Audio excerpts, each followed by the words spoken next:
Welcome everyone to the Forensic Focus podcast. As always, we bring you as much valuable content as we can from digital forensics, e-discovery, and all the things that pop into my head. But this week we're joined by Rich Frawley from ADF Solutions, and we just want to say thanks, Rich, for joining us. And I know we've spoke to some of your colleagues recently, and we've got you now to come back and bring some more insight to us. But welcome to the show. Thanks for having me here. Appreciate it. So we usually like to start with just kind of getting an idea of yourself, like a bit of your background, how you wound up at ADF Solutions. It's always interesting to hear if someone's come from an interesting job before they joined cyber. It's something that I'm always personally really excited to hear, because there's some weird and wonderful jobs that people did prior to their now illustrious cyber careers. But maybe you could give us a bit of an intro about yourself. Sure. So I started out in law enforcement. So I had 23 years of law enforcement, 17 of those years as a forensic examiner investigator. So somewhere around turn of the century, 1999, 2000, our department was looking at starting a cybercrime unit, starting up and putting in, undercover chats and being able to look at the devices. So it was something that really, really interested me, not as much on the undercover chat. And I found out quick, something I could never do. I just like the puzzle piece of it, the forensic side of it. But one of the captains who was in charge of it was doing the interviews to see who we should start sending to school. And he goes, "So what makes you qualified for this?" I says, "Well, I infect my computers with viruses just to see if I can get rid of them. I mean, I don't know. Maybe that helps. I built a website." He's just like, "You're in. It's yours." And I love started from there. All the schooling came after that. Yeah. I love the barrier of entry. Like when you think back to old cyber jobs, they're like, "Have you ever built a computer? Oh, you're definitely good at cyber for like doing." I was going to say, there's so many that I've heard. It's like, "Have you got a computer?" It's like people who just owned one were automatically the most qualified people for the job, which is fantastic. So. I also had the thought pop to my head is you're like, oh, turn of the century, and the police wanted to put together a kind of like a cyber crime fighting division, and I'm just like, oh, it was definitely Y2K. Everyone was scared. I fled the country for Y2K. Genuinely, I went to the furthest place I could find that wasn't going to go completely tits up, and I actually spent it in the Falkland Islands. And I figured that if society collapsed, that the Falklands was probably a fairly good place to be. Given that the technology there was, a tractor, it's hardly a problem. Not these days. I'm sure tractors probably all have like internet connected GPS microcontrollers in them that would just stop. Thanks for that. It's always great getting to know our guests, and it's really interesting to hear those stories. But we'll get into I guess the thick of why we're here today. So maybe you can first explain to us what's the importance of screenshots and screen recording for mobile devices in investigations, and then the context that's used in digital forensics. Sure. So one of the things I kind of like to say, it's, we just went back to 1999, 2000, where you could pretty much get anything off a device that if you knew what you were doing. But it's changed, and with mobile, it's really becoming, like I like to say, it's becoming a logical world. They're really trying to clamp down on anything being available in a physical acquisition anymore, locking you out, encrypting everything. So looking at it from a logical side and from an investigator standpoint and trying to get your cases done, you're not going to get everything in a logical acquisition. So if you can control that as to how you're getting it and make sure you're getting it in the right way, because right now everybody's just like a user. Give me your phone, let me go through it and see what's on here and make decisions that way. So this way you can use the screenshots and screen recordings to get the things that might not necessarily be in a logical acquisition, add it to that logical acquisition, or a lot of, I was saying thumbing through, and the other alternative to that is to get a physical and then go through and pull out what you need. Well, a lot of times with cases, it's I just need this picture, I just need that video, I just need this chat. The crime, not all crimes are homicides. Not every case needs to have the corners swept out of it.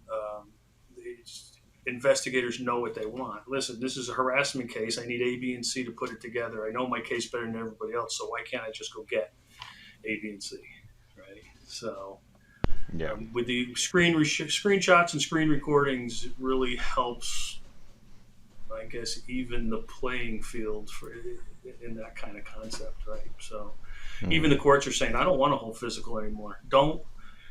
If this incident happened on a weekend, don't give me 5 years worth of data off their phone, because the defense is going to have a field day with it when it comes to discovery. Yeah, so. Yeah.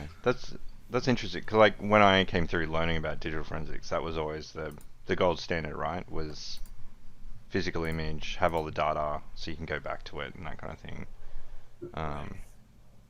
Yeah. And I say, that's always an availability. That's always there. Yeah. Yeah. Screen recording is kind of like there with you, but there's certain times no, you can't. Yeah.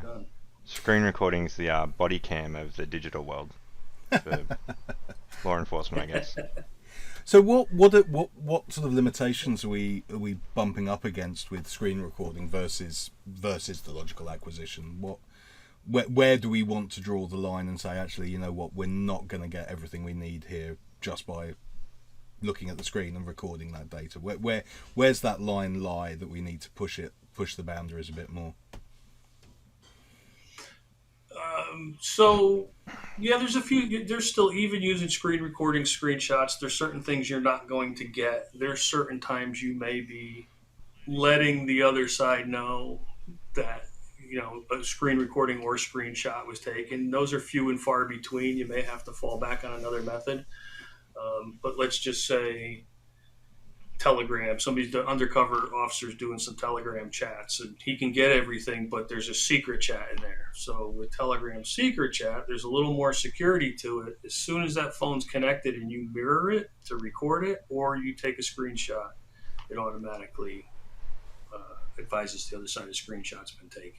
Even if you haven't taken the screenshot, even if you just mirror it, it's going to tell the other side. So there's choices that need to be made. You need to talk to somebody. If you're just an investigator trying to get stuff, you're going to need to know that. There's still a learning curve to it. You still need to know the tool. You still need to know what you can and can't get.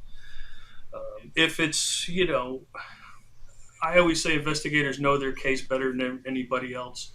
So hopefully if you're going in and getting A, B, and C off of that, and that's all you need, that's all there's going to be.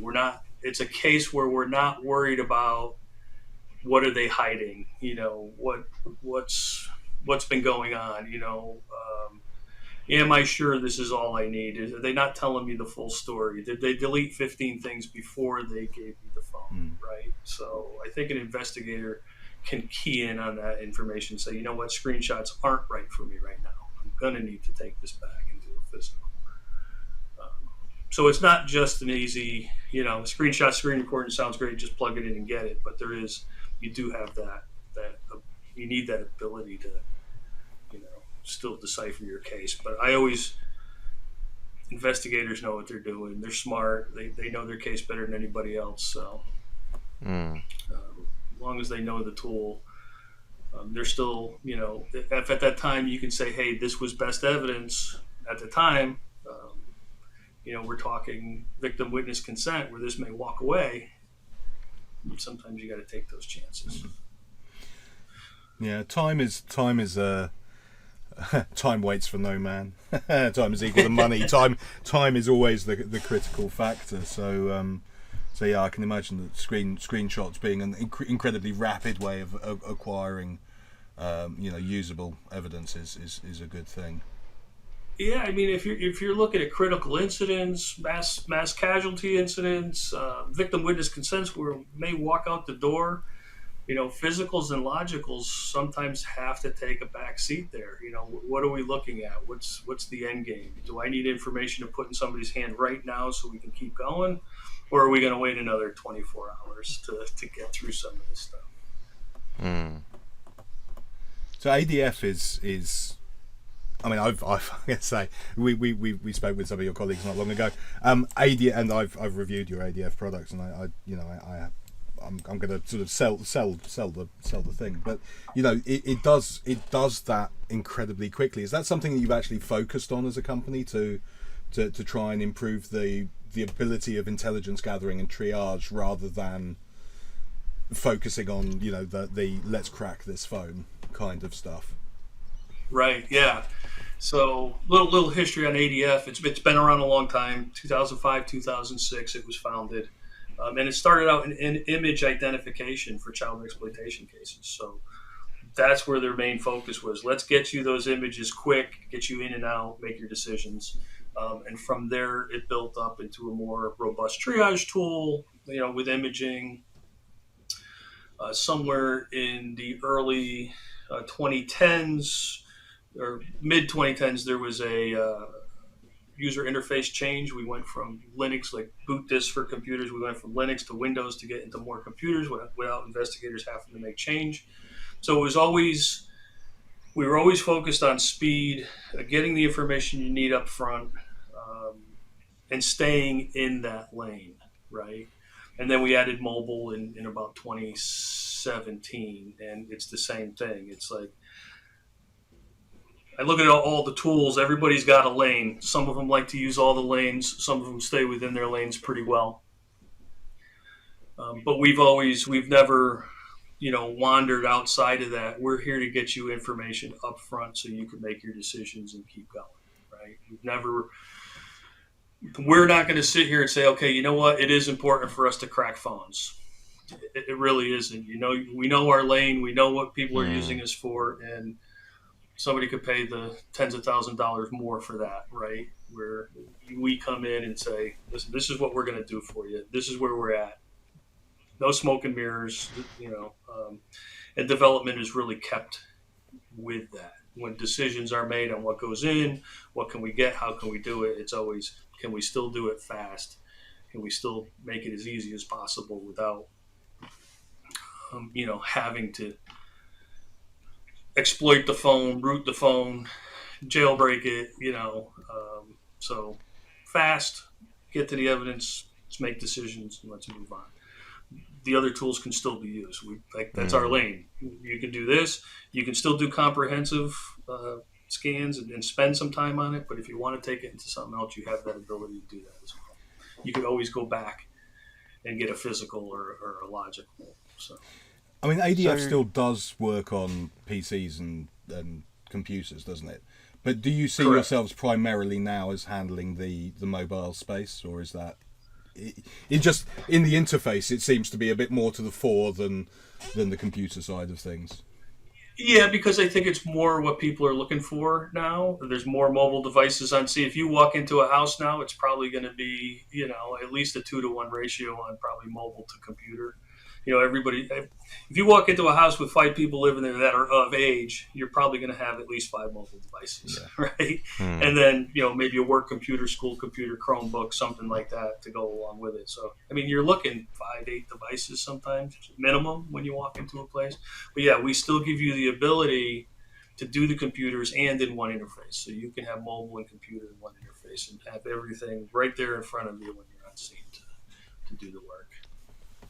So, like, thinking back to when you're saying you guys stick in your lane, you do it really well, and it's all about speed, does that make it easier across different mobile devices, different operating systems, different brands to just kind of work off the bat? Or do you still have the problem when it's a new OS and you need to, like, when we talk to people who write the software that breaks into phones, it's a different exploit, right, for each OS, like whether it's Samsung, Apple, whatever. Right. Do you find the same thing, or is it a little bit easier because you already have user access and you're just plugging in to take screenshots and screen record? Yeah. So on the logical end, we know we're not doing any exploitation. We're not doing any jail rig and routing. We are strictly coming in with standard protocols, trying to get as much off that device as we can. And then knowing what does come off and what doesn't come off allows us to say, now you can take screenshots and add it to that. We do, our development team and our research team and our forensics department is even looking at what we get off of rooted devices, because we can pull in physical images from other tools and parse those as well. So even though it's not coming off in a logical, we're still adding it to the tool. There's a lot of people work out there, consulting or got their own business, and they may be sent something that's already been imaged to get through, and they don't have the tools. Or you do have those tools and you don't want to parse everything out. You want to target specific information. I'll give you an example. I have a iPhone 7 fully packed, loaded, real world, not demo data. It took me 25 minutes to get a logical on it, and another hour and 10 minutes to parse everything out. So you're looking hour 35 minutes or so to get everything, and that's on a computer that's only got 8 gigs of RAM. So hour 35 minutes, beginning to end, logical acquisition, parse everything out that we possibly can. I'm just interested in contacts, messaging, the operating system, or the phone data, the phone information, and maybe a couple keyword searches. Well, I can do that and get the information in 30 seconds out of that acquisition. So now I'm talking 20 minutes and 30 seconds instead of an hour and 35 minutes to get what I need. So we're able to target that data, and even in the physicals. So if you're just looking for something specific, we can be used to do that as well. Yeah.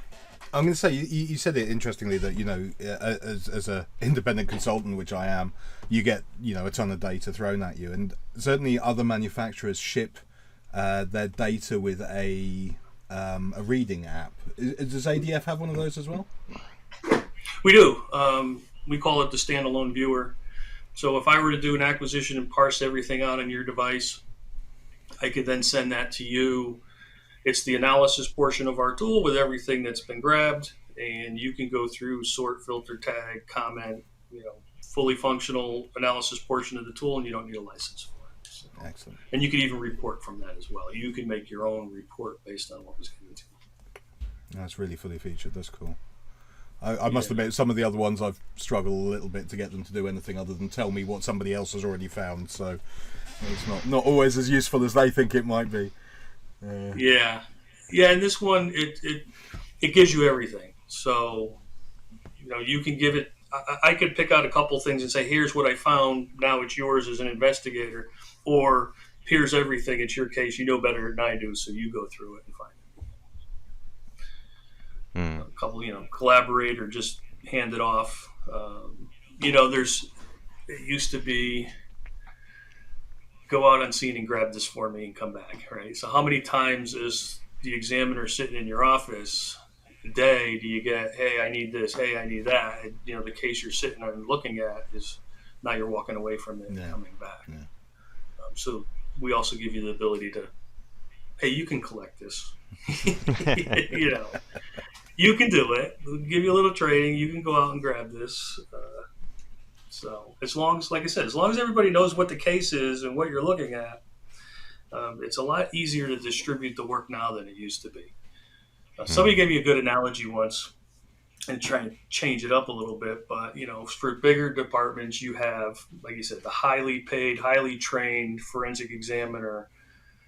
So how many times are you actually going to send him out to a search warrant to do work, right? So if he takes that and trains 3, 4, 5 people to do, on-scene collection and analysis, or have other people, below that even just go out and just do collection. I don't care what's on it. Just go out and collect it for me and bring it back, so you can train those different levels now to kind of take care of that. On that note, sort of, ADF do you do your own training, I assume. What sort of levels do you guys actually provide in terms of training? Do you do that sort of, fully experienced examiner, here's all the bells and whistles stuff, and the first responder levels of stuff? We do. Basically two types. One is, fully user certified or certified user training, goes through everything, advanced configuration, hidden configuration files that are in there that you can change, and a lot of the customization, how that works. And then we have certified operator that is really just going out and doing, some scans and some analysis. They're not creating the search profiles that target the data where it is, and they're making decisions on, hey, I want this to run quick on scene, or I want to use this back in the lab, and I don't care if it takes 3 hours to run. Yeah. Putting keywords and dealing with regular expressions, and is something in a zip file or not, and how do I make these changes? Regular expressions are something you can't do in a course, so you have to have drunk the appropriate magical liquid in order to understand those anyway. So anybody who can teach that is already doing well in my books. So. Yeah, in the certified operator course, I show regular expressions so people understand the concept of it and how some of the keywords are used. And it kind of, you lose them for a second, but we bring them back, and like, this is what it is, this is what it looks like, this is how it runs, and this is the difference between a regular substring keyword. And it makes sense to them at that point. Like, oh, okay, now I get.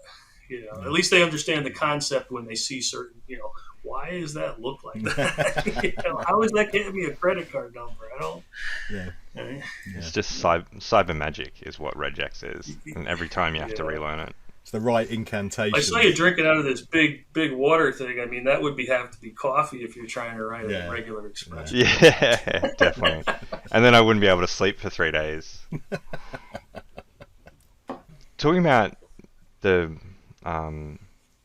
ADF solution going out, and in particular the screenshot and screen recording stuff, is there any kind of like cool success or war stories that you could kind of share where that's played a crucial role in an investigation? Yeah, I mean, I get a lot of I guess like testimonials after people have gone out on. It's used a lot in the child exploitation arena on scene, right? Yeah. Okay. Decisions need to be made, and there's I'll get, hey, we went out on scene and we had I had 10 phones and 4 computers, and typically I would have been there all day, or we would have taken everything.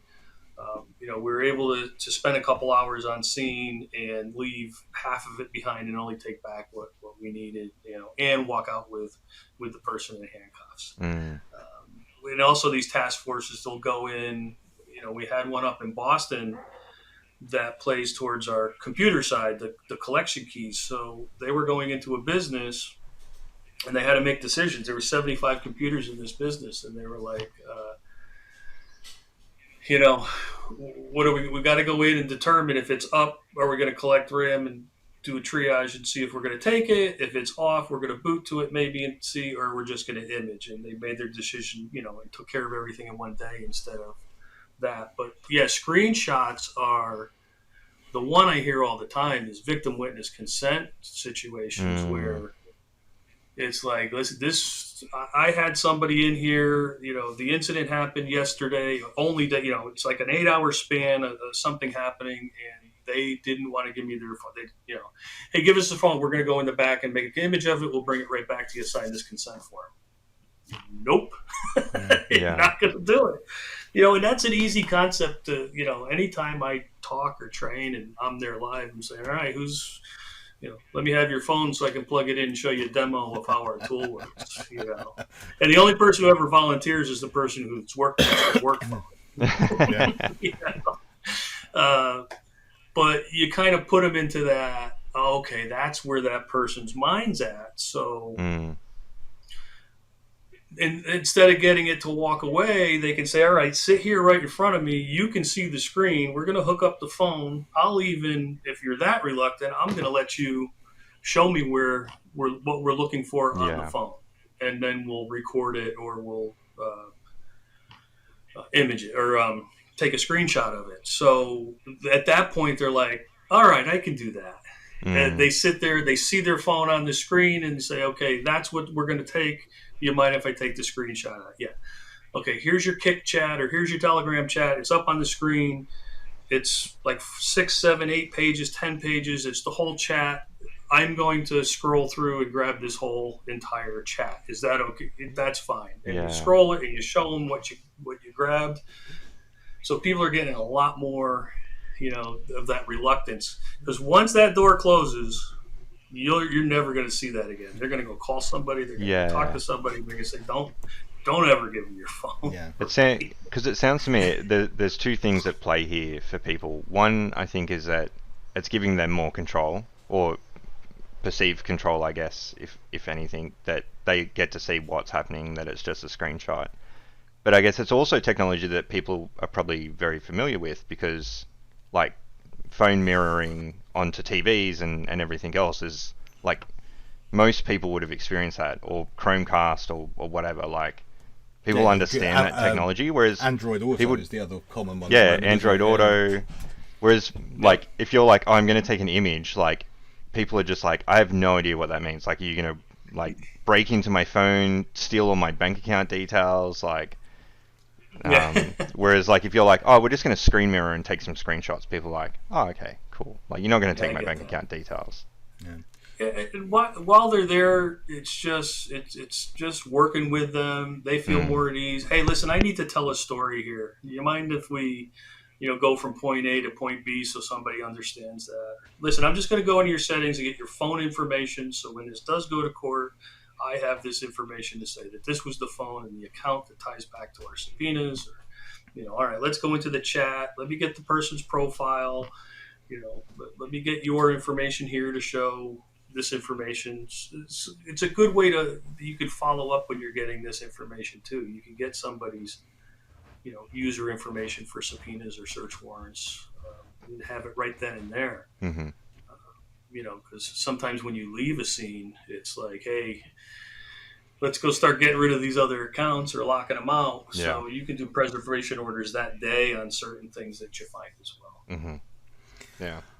I mean, have you come across any areas where there's this sort of limitation, unfair limitation for the privacy of the victim has been exploited by the defence as an argument that you haven't represented the whole story. It's not contained mitigation or I don't know, entrapment or all sorts of other exciting potential things that could have existed outside of the screenshots. Because, I mean, the screenshot is limited to what you can see in the screenshot, and the not capturing a full acquisition is obviously going to leave things behind. So have you actually come across scenarios where that's become a problem? So I've seen a few, there's case, I guess you could say kind of case law with screenshots being accepted. And there's a specific case out of Massachusetts here where the defense went after everything, right? So they only use screenshots. And this goes back a while, and it wasn't screenshots like we're talking about. It was the victim took some screenshots and gave them, right? So you kind of lose that chain of custody part that you need. Doing it like we do, you get a little bit more. You lock in that chain of custody portion that you need. But within that case, they used the screenshots. When it came to discovery, defense made motions. They wanted everything, right? We're talking a 48-hour period where an assault happened on a college student, and they wanted every social media user account, every chat app, every login. They wanted a physical of the phones, and every motion was absolutely denied at the court level. They were like, no, this is going to stick. They did their job. So how does something like that stick? Well, it comes back to good old-fashioned police work. Guys, you have your investigators that know the job and say, okay, I took a screenshot, or they gave me a screenshot of an email. So what's defense going to say? Well, you can't verify or validate that email. There's no header information. How are you going to trace it back? And that's just, okay, I have this. Let me do my subpoenas or my search warrants to kind of back that information up. So where it does save some time, sometimes up front, may fall back on the work you may have to do or may have been doing anyways. So but it works. It's as long as you are investigating your case that way, it's gonna get through the court system. You know, you're really gonna have to screw up bad, I think. And we've all seen that. Yeah. So yeah. I mean, there's some people who just never should have, sat in that chair, if you will. Mm-hmm. So what I mean, ADF's constantly developing, constantly moving forward to address everything. But what are you guys seeing as the future problems that you're going to be seeing, and the future opportunities as well in the mobile space? Yeah. So, like I kind of started out with before, it's becoming a logical world, and it's becoming. There's more and more data, more and more devices. So it's already, I don't know if the wall's cracked or what you want to say. We're kind of alluding to it before, like the gold standard back in the day.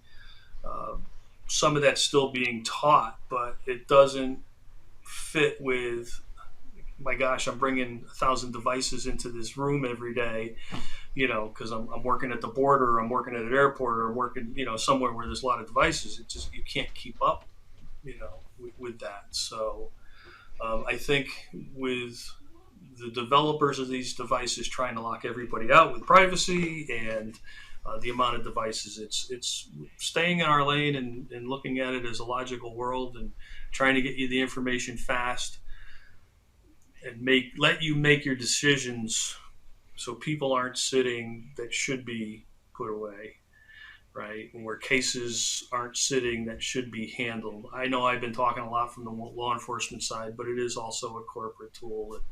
And I just speak from where I know more. But looking at some of these devices that people aren't even, look at the Chromebooks, right? Everybody's tried, things have changed, programs that used to work don't work. So I would keep an eye out for things like that in the immediate future. So I think I asked this question with your colleagues, and I think it'll be for the benefit of the listeners that might only listen to one or the other. But right. With Apple, their new iWatch that they bought out, right? Like they tout it as kind of like your all-in-one device, and I think we'll see that continue in the sense of they'll just want you to wear a watch. Like it's no longer you carry your phone with you because it's got everything on board, it's got enough memory, enough storage, you can send SMS, you can pay, you can live your daily life like you normally do with your phone on your watch.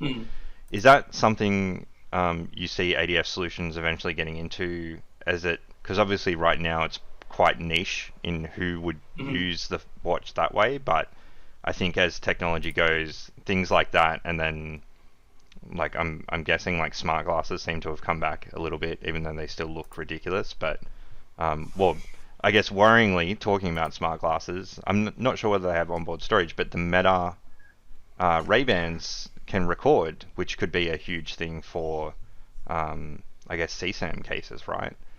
Right. Is that something that ADF you think is looking for, at least in a future roadmap? Yeah.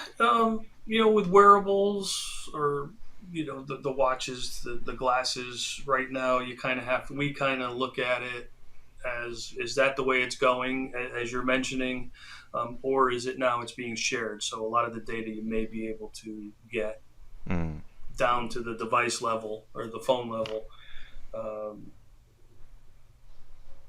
Yeah, definitely. I mean, I see that kind of, but it's also like the computer. It's not going away. People aren't going to be typing all that information on their their watches, and that's really small to be watching a lot of TikToks and a lot of reels. And I love the idea of a TikTok on a watch. That just sounds so appropriate. Anyway, yeah, everybody's sitting around the dinner table like this.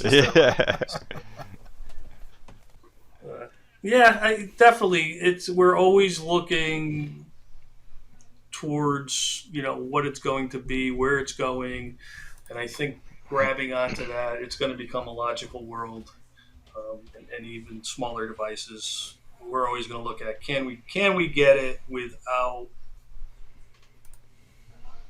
rooting, jailbreaking, Yeah. cracking the security, making it take more time than needs to be Yeah. taken for that. Yeah. Right? We're not going to we're not going to work on every single case that you have, but there's a lot of them that come in that we can really It's take care of. hitting the majority. Yeah, for sure. If you're sitting there day after day going through mobile devices and spending all your time, this one doesn't have anything, or all I need is A, B, and C. How much time was spent to get there, and you send it, and then it gets let out, or you never really have to go back, or if you did it, here's exactly what we need off of this device, and it doesn't go for that full dust out the corners. You're saving yourself a lot of time, money, and energy there. So. Yeah. I spent my weekend doing something slightly odd for me, which was I actually made an axe, which is kind of cool. But I did discover that there are certain things when you're working on this metalwork that the rapid tools that shape quickly are actually far more useful than the ones that are shaving tiny fractions off at a time. Otherwise, you end up sitting around forever. And that sounds like what ADF is. It sounds like that real hardcore shaping tool to get things started and get through a lot of metal to start with, and then you're going to spend time polishing a little later down the line. So it does definitely sound like a heavy duty, heavy lifting kind of thing rather than a scalpel. Yeah, you can target it to say, listen, I know what I'm looking out of this big mound of stuff. I kind of know the proverbial needle in the haystack. I know that's kind of what I'm looking for. I have this information. I know where it generally sits. Let me target that, and it comes back, and decisions are made. Instead of kind of a fishing. Put it all together. Let me move on. Let me grab A, B, and C. Lock it down with preservation orders, and do my arrest warrant or make my decisions, and then move on. Or even in the corporate world, HR, hey, I just need these messages and these contacts, this information. Let me put that together in a short order, if you will. I'm gonna bring in a lovely buzzword for at this point in this conversation, because everybody in the world and their dog wants to know about AI, and I know that there is some categorization within ADF. How do you guys feel about the use of AI? How do you actually implement it, and how do you see that going forward as part of your product? We have machine learning, natural language processing, AI in there for our categorization of the images, either age group detection or your categories, weapons, vehicles, currency, scan documents. We're using some to determine whether things are actually a picture or an icon or an emoji. Kind of speeds up that as well. It's always a discussion. We're always looking at it. Myself, I think when we have those discussions, I sit on the skeptical side right now. Let's really, really, really be sure that it's going to do what it's supposed to do, and it's not being used in somewhere where something critical may get missed, age group detection and things like that. You can do that. You can sort it. You can find it. There's going to be false positives. That. You can reverse the search and go back and look at what was filtered out or filtered in. So kind of lets you come back on that. But I really don't know if I trust AI all that much yet. Even though it's been around for a long time. Like you said, it is a buzzword, right? It's just fast and furious, I guess you could say, right? So when I'm jumping around here again, because I know we talked about it before in terms of the example you gave with the defense. They wanted everything in terms, like you might have a screenshot of an email. if you were taking lots of screenshots, and you also mentioned like taking a picture of the settings to kind of get like the phone information. When that's plugged in, is that's not taking that phone information at all when it's taking the screenshots or screen recording? You have to physically go do that. It does with your initial connection and everything. It says, hey, it's connected to this. It's going to give you it's going to say it's an Apple iOS 1702. This is the serial number. Okay. Yeah. So you have all that information grabbed, but let's say you want the IMEI or any other network information, that you can get from your settings. You can go in and screenshot that. If you could bring it up on the screen, you can get it. Yeah. So typically, unless, like I said, the Telegram secret chats, either they're going to be notified, or on the Android side, they actually black out the screen. Yeah. So then with, I guess thinking about then taking that to court, and maybe the defense or whoever needs to like cross-examine the information, is the package of information then in a transferable format that can go to other tools for like the defense to look at, or are you kind of just like passing across screenshots and videos? No, good question. It's if you want to give them the acquisition, because we can also save the screenshots and screen recordings into that logical acquisition. So, hey, I'm going to do a logical acquisition, but I want all the WhatsApp, right? Yeah. So you grab all the WhatsApp and then do the logical acquisition, and everything's in one. So any tool can probably go in and grab our acquisitions that way. Okay. Yeah. Cool. As far as the screen recordings, they'll be able to grab those, bring them into another tool as well. As far as losing, like, hey, am I going to get the metadata? I'm not going to have this. I'm not going to have. It depends on the phone, right? But if you can open up the metadata on the device, you can get it. If the app, like Apple Mail, I can't get the headers when I bring up that email, but I have the information enough to do what I need to do. And like I said, we may have to fall back on some other method to verify that. Yeah. Okay. Cool. But the reporting, so HTML formats, PDF formats, CSV formats for images and stuff. We have the JSON format for VIX data and CADE data, and then the standalone viewer. So they should be able to bring it into anything they want. And it comes with date and time, device it was taken from, and there's a hash value of that image or screenshot or screen recording that you took. So okay. Another method of, somebody just took a screenshot and gave it to you, you lose your chain of custody kind of. And has it been, this was directly the device into your tool, your reports. Well, I know I'm out of questions from what I have found really interesting and a really good discussion, learning about the tool again, that's for sure.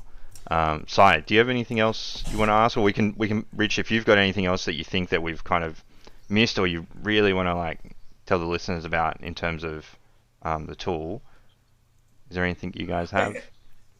I would just say on the mobile side, we've kind of focused. We were all over a little bit with doing computers, and we focused on screenshots and screen recordings. But for those on scene upfront, we also do real-time previews of devices, so you can just plug it in. It starts making that logical acquisition, but letting you see what it's grabbing in real time.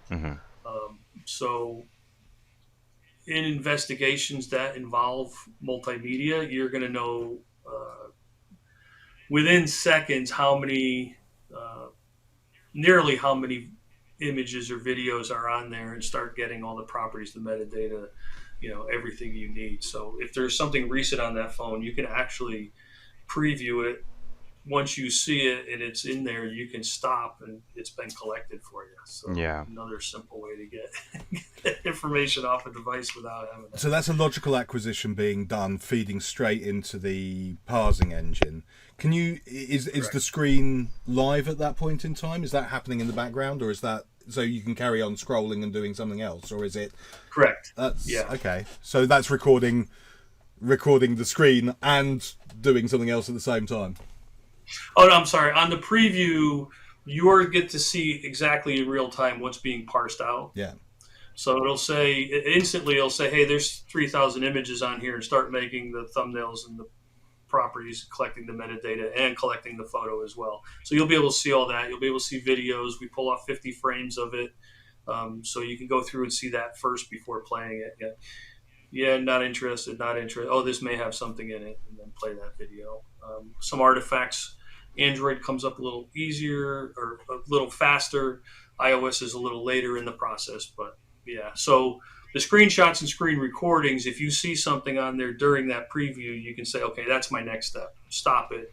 Go to screenshot, screen recording, logical acquisition. Okay. Full advanced logical acquisition. Cool. And just for the on-site people that are there, does the kit also have the ability to, if there's like a whole bunch of SD cards, USBs lying around, they can just plug those directly into the kit, and it does the Correct. same, like it'll start looking through it and give them a preview of what's there and everything?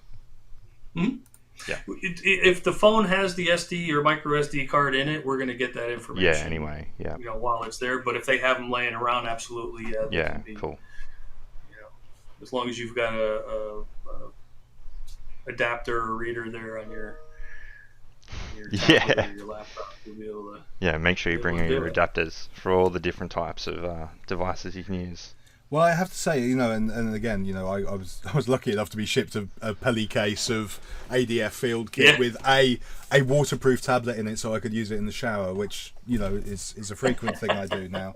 I do all my my acquisitions in the shower, and well, it's waterproof phones, waterproof kit. Why not?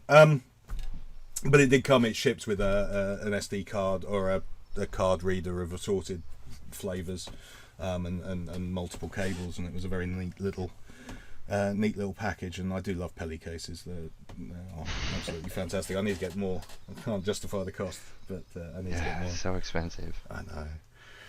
Oh dear. Right. Anyway, digresses into luggage. I'm going to say I am one of those. If I was a woman, I would have so many handbags, but I just collect bags. I have laptop bags, I have camera bags, I have backpacks, I have everything. You name it, I've got them. I think they're brilliant. Anyway, you can tell it's getting late at night, can't you? So, for yourself, are you? Outside of the joys of working fantastically with ADF, have you got anything interesting on the go for yourself at the moment? You're coming up to Thanksgiving in the US. No, just we've remodeled our house recently, so it's just trying to get it all in order for, like you said, our Thanksgiving's coming up, and then Christmas, not too far after that. So it's kind of preparation season, if you will. Yes, yeah. Start to put all the furniture back where it started off before you started remodeling. Yeah, that's the one. Yeah. Oh. It's that is not an easy process. No. We've done the same, and the furniture is still not entirely where it started off. It's taking a while. So I feel your pain. Well, I'd just like to say thank you so much for joining us this evening. It's been an absolute pleasure talking with you. Desi and I have run through a fantastic list of questions, and you've answered every one of them comprehensively, which has been brilliant. So I will end here and say thank you very much to you, our listeners. Thank you for coming along and spending time with us again. This will be available on Spotify, Apple, whatever it is, the other things where you can download podcasts. I really must write this down. But you can all figure it out. You're all forensic analysts if you're listening to this. If you can't find a podcast, then you really need help. So thank you very much for joining us. Thank you again, Rich. We really appreciate you coming and spending time with us and sharing your knowledge of ADF and the fantastic product that it is. I will therefore close this. Any parting comments, gentlemen? For me. Thank you and enjoyed. Thank you. All right, brilliant. Thanks, Take care, everyone.